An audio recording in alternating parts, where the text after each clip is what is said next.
नमस्कार। भाषा ज्ञान पर आधारित हमारे चैनल हिंदी जगत में एक बार फिर आपका स्वागत है। प्रारंभ करते हैं एक मज़ेदार प्रसंग से। इस समय स्क्रीन पर आप एक पत्र देख रहे हैं जिसे एक पत्नी ने अपने पति को लिखा है। आइए पढ़ते हैं। प्रिय मोहन, कैसे हो? बहुत दिनों से तुम्हें पत्र नहीं लिख सकी सब समाचार। बताती हूँ तुम्हारी माँ को। 2 दिन से बुखार है कालू कुत्ते। काट लिया था पिताजी ने। डॉक्टर को दिखा दिया है तुम्हारी प्यारी गाय को। बछड़ा हुआ है पड़ोसिन माला को। इनाम मिला है सरकार से शेष। अगले पत्र में तुम्हारी प्यारी। है ना मज़ेदार? दरअसल यहाँ सारी गड़बड़ विराम चिन्ह की है। सारी पंक्तियाँ लिखने के बाद कहीं भी पूर्ण विराम लगा दिए गए और अर्थ का अनर्थ हो गया। क्या आप जानते हैं कि क्या है विराम चिन्ह और वाक्य विन्यास में इनकी क्या भूमिका है? जानने के लिए देखते हैं हमारा आज का वीडियो विराम चिन्ह।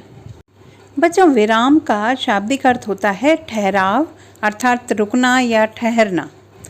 बातचीत करते समय हम भावों के अनुसार कभी किसी बात पर बल देने के लिए तो कभी किसी बात को अच्छी तरह समझाने के लिए थोड़ा रुकते हैं। रुकने की इसी प्रक्रिया का नाम विराम है। लिखते समय इस विराम को दर्शाने के लिए हम कुछ चिन्हों का प्रयोग करते हैं। इन्हीं चिन्हों को विराम चिन्ह कहते हैं। परिभाषित रूप में कहें तो भावों और विचारों की अभिव्यक्ति को स्पष्ट एवं बोधगम्य बनाने हेतु प्रयुक्त चिन्ह विराम चिन्ह कहलाते हैं। बात करते हैं इनकी विशेषताओं की। इनसे वाक्य विन्यास एवं भावों की अभिव्यक्ति में स्पष्टता आ जाती है। इनके अभाव में लिखित अंश का आशय पूरी तरह स्पष्ट नहीं होता। इनसे भाषा का सौंदर्य बढ़ जाता है। ये हमें बताते हैं कि पढ़ते समय कहाँ और कितनी देर ठहरना है। विराम चिन्हों के गलत प्रयोग के कारण अर्थ का अनर्थ हो जाता है। आइए इसे उदाहरण द्वारा समझते हैं। यहाँ हम एक ऐसा वाक्य ले रहे हैं जिसमें किसी भी विराम चिन्ह का प्रयोग नहीं किया गया है। वाक्य है, रोको मत जाने दो। हालांकि न चाहते हुए भी पढ़ते समय मेरे स्वरों का उतार चढ़ाव इसके एक रूप को व्यक्त कर रहा है। अब ज़रा इसे बोलने का प्रयास कीजिए। जी हाँ, आप इसे अलग अलग स्थानों पर विराम देकर पढ़ते हुए अलग अलग अर्थ में प्रकट कर सकते हैं। कैसे? देखिए, हम वाक्य में अलग अलग स्थानों पर विराम चिन्ह लगा रहे हैं। अब इस वाक्य के 2 स्वरूप हमारे सामने हैं। रोको मत जाने दो और दूसरा स्वरूप है रोको मत जाने दो। पहले वाक्य का अर्थ है उसे रोक लो, जाने मत दो। वहीं दूसरे वाक्य का अर्थ होगा उसे रोकना नहीं है, जाने दो। दोनों वाक्यों में यह अंतर प्रयुक्त विराम चिन्ह के स्थान बदलने मात्र से आया है। दूसरा उदाहरण देखते हैं। मीरा सो गई। इस वाक्य को 3 प्रकार से प्रस्तुत किया जा सकता है।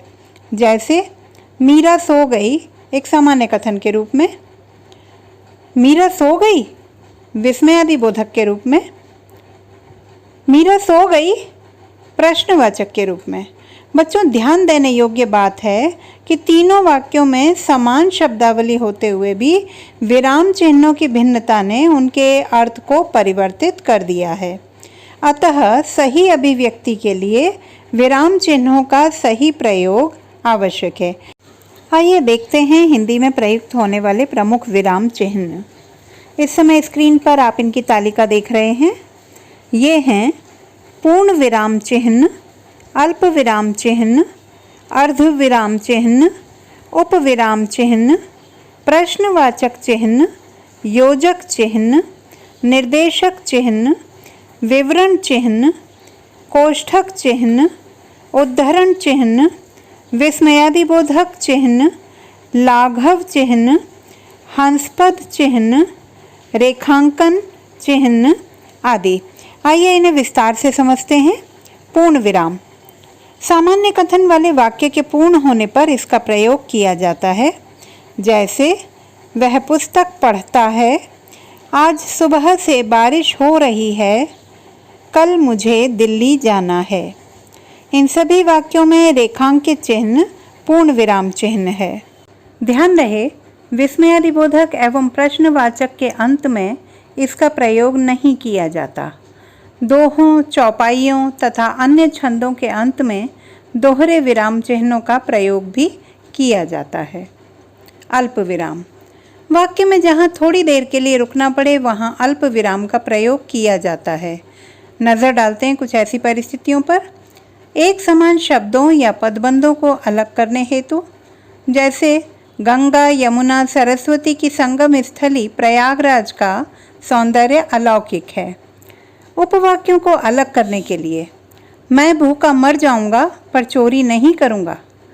संबोधन को शेष वाक्य से अलग करने हेतु, महोदय मुझे जाने की अनुमति चाहिए। हाँ या नहीं के उपरांत, जी हाँ वह कल यहाँ आया था। यह, वह, तब, तो आदि के स्थान पर जब वह आया मैं सो रहा था तब के स्थान पर इसका प्रयोग किया गया है। उद्धरण चिन्ह से पूर्व सुभाष चंद्र बोस ने कहा, तुम मुझे खून दो मैं तुम्हें आज़ादी दूंगा। पत्र में अभिवादन, पता, दिनांक आदि हेतु, जैसे अभिवादन में पूज्य पिताजी, पता 102 ए नेहरू नगर दिल्ली, दिनांक 15 अगस्त 1947। इन सभी स्थलों पर जहां अल्प विराम का प्रयोग किया गया है उसे रेखांकित किया गया है। ध्यानपूर्वक देखें और समझें। अर्ध विराम, जहां अल्प विराम से थोड़ा अधिक और पूर्ण विराम से थोड़ा कम रुकने की आवश्यकता हो वहां अर्ध विराम चिन्ह का प्रयोग किया जाता है। जैसे मन लगाकर पढ़ो, परीक्षाएं आरंभ होने वाली हैं। उपविराम, इसे अपूर्ण विराम भी कहते हैं। इसका प्रयोग दो स्थितियों में किया जाता है।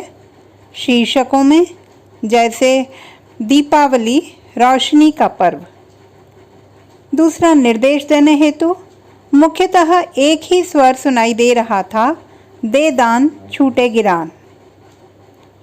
प्रश्नवाचक चिन्ह, इनका प्रयोग प्रश्नवाचक वाक्यों के अंत में किया जाता है। जैसे तुम कहाँ रहते हो, कौन हो तुम। योजक चिन्ह, इनका प्रयोग शब्द युग्मों में, समानता सूचक शब्दों में तथा सामासिक पदों में किया जाता है। जैसे शब्द युग्मों में पाप पुण्य, लाभ हानि, समानता सूचक में चंद्रमा सा मुख, झील सी गहरी आँखें, सामासिक पदों में माता पिता, परीक्षा स्थल आदि। निर्देशक चिन्ह, इसे रेखिका भी कहा जाता है। इसका प्रयोग किसी पद या कार्य का विवरण देते समय तथा उद्धरण कथन से पूर्व किया जाता है। जैसे वह बहुत सारा सामान लाई, कपड़े, मसाले, फल, मेवे आदि। राम ने कहा, लक्ष्मण शांत रहो। विवरण चिन्ह, विवरण चिन्ह का प्रयोग वाक्यांशों के विषय में कोई सूचना, निर्देश आदि देने के लिए किया जाता है।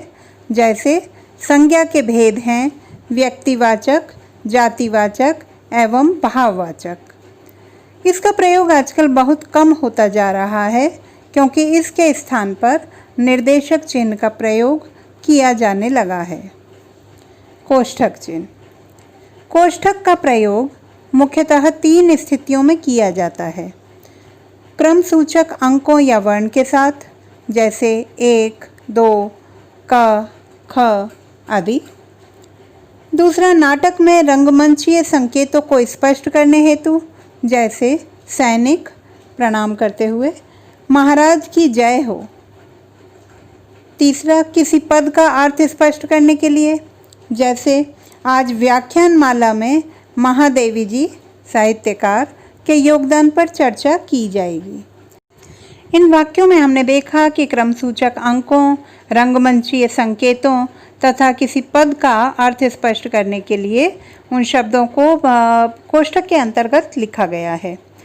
अब बात करते हैं उद्धरण चिन्ह की। उद्धरण चिन्ह दो प्रकार के होते हैं, इकहरा उद्धरण चिन्ह एवं दोहरा उद्धरण चिन्ह। इकहरे उद्धरण चिन्ह का प्रयोग किसी के उपनाम, रचना या पुस्तक के शीर्षक आदि के लेखन में किया जाता है। जैसे प्रियतम कविता के रचयिता हैं श्री सूर्यकांत त्रिपाठी निराला। दोहरे उद्धरण चिन्ह का प्रयोग किसी व्यक्ति के कथन को मूल रूप में उद्धृत करने हेतु किया जाता है। जैसे उसकी परीक्षा लूँगा, हंसे विष्णु सुनकर यह कहा कि ले सकते हो। विस्मय अधिबोधक चिन्ह विविध भावों जैसे घृणा, विस्मय, हर्ष, शोक आदि भावों का बोध कराने वाले वाक्यों के अंत में तथा संबोधन के लिए प्रयुक्त शब्दों के आगे विस्मय अधिबोधक चिन्ह का प्रयोग किया जाता है। जैसे कैसा सुंदर दृश्य है, हे प्रभु रक्षा करो। लाघव चिन्ह शब्दों के संक्षिप्त रूप को दर्शाने के लिए इसका प्रयोग किया जाता है।